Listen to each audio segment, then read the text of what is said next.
Welcome to the Slop Temple. We pray this video helps. In this video, I will show how to make a croissant in Yeep's Hide and Seek only way. Start by finding a safe baking spot and gathering dough ingredients quickly. Keep supplies close so you can work without interruptions from rounds. Focus on even folding and chilling to build flaky layers.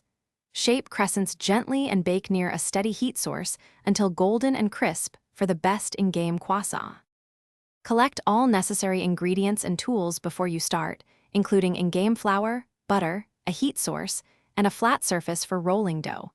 Measure quantities to keep consistency. Small differences affect texture. Keep a cool-down plan to avoid losing progress if the round ends.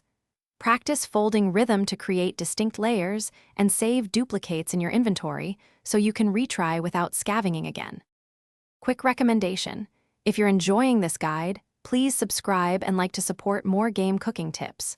Also, check out these leak-proof meal prep containers for storing snacks between rounds. They seal tightly and stack neatly for busy players. I use them to keep ingredients fresh during long sessions, which saves time and stress. Look for the link and other deals in the description. Now let's get back to the video. Begin by mixing flour and butter to form a shaggy dough, then rest briefly to relax gluten. Roll dough into a rectangle and fold into thirds 3 separate times, chilling between folds to keep butter solid. Roll thinner after final chill and cut triangles. Gently roll each from base to tip to form crescents. Bake near a steady heat source until edges lift and centers sound hollow when tapped and golden. Thanks for watching.